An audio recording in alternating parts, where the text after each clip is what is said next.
Good morning বন্ধুরা, আপনাদের সকলকে আমার একটি নতুন ব্লগে স্বাগত ও ভালোবাসা জানাচ্ছি। তো এই যে দেখেন, আজকে আমি কোনো কাজের ভিডিও দেখাচ্ছি না, আজকে আমি রান্নার ভিডিও দেখাচ্ছি।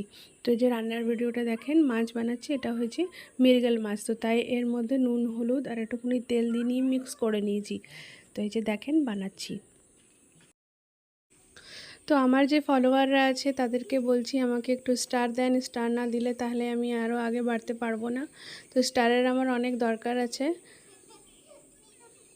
সবাই লাইক ফলো তো করে দিচ্ছে, কিন্তু স্টার কেউ দিচ্ছে না। স্টার না দিলে আগে বাড়তে পারবো না।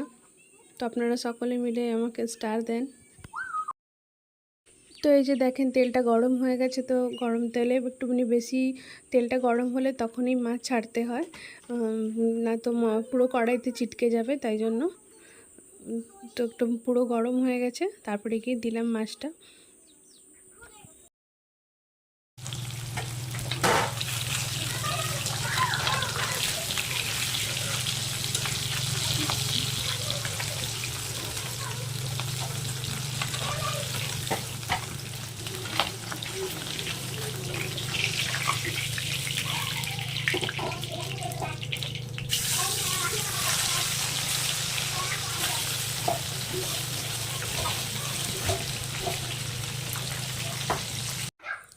তো এই যে দেখেন তেলটা গরম হয়ে গেছে, এর মধ্যে এখন পেঁয়াজ দিয়ে দিচ্ছি আর জিরা দিয়ে দিলাম ফোড়নে। তো এই যে মাছ ভাজা তেলটা ছিল ওর মধ্যে আমি জিরা দিয়ে দিলাম ফোড়নে। তো এই যে পেঁয়াজটা ভাজা ভাজা হয়ে এসছে।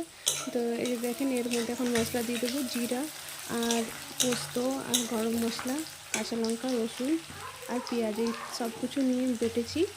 দিয়ে তারপরে এটা দিয়ে দিলাম। এটা এখন কষবে, এর মধ্যে একটু টমেটো দিয়ে দেবো আর নুন হলুদ আর মিষ্টি দিয়ে দেবো, একটুখানি চিনি।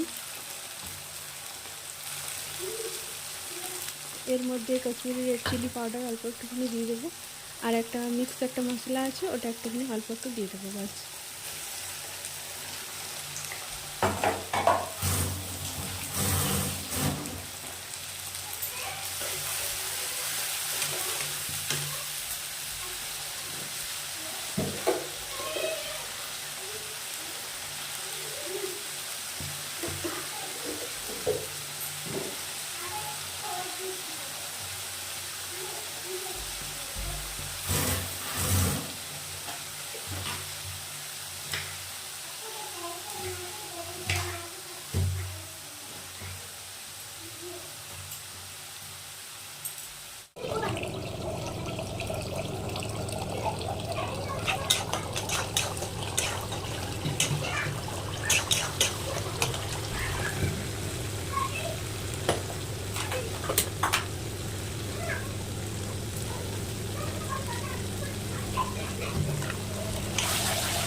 তো এই যে দেখেন ঝোলটা ফুটে এসেছে। তো এর মধ্যে এখন আমি ধনেপাতা দিয়ে দেবো, ধনেপাতা আর মাছটা যে ভেজে রেখেছিলাম ওটা দিয়ে দেবো।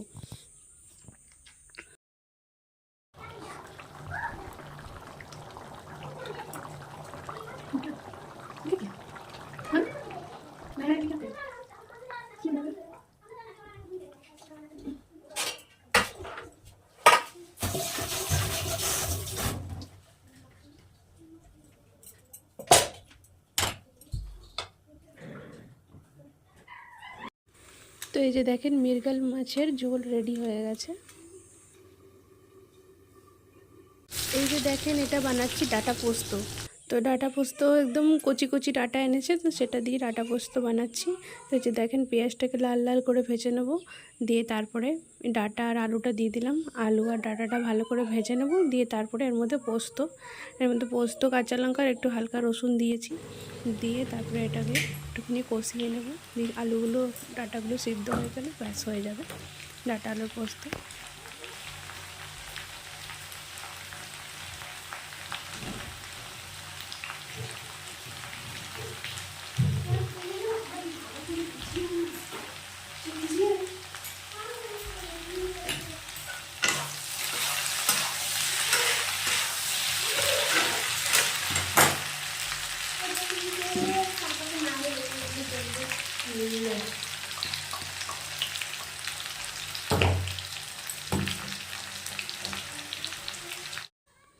তো দেখেন ডাঁটা আলু পোস্তটা হয়ে গেছে, এর মধ্যে আমি ধনেপাতা দিয়ে দিয়েছি। তো আমার ব্লগটা আমি এখানেই শেষ করছি বন্ধুরা। আপনারা সকলে ভালো থাকবেন, সুস্থ থাকবেন, আর আমার চ্যানেলটাকে লাইক শেয়ার সাবস্ক্রাইব করে দেবেন। তো আবার একটা নতুন ব্লগ নিয়ে আসবো। তো আজকের মতন এখানেই টাটা বাই।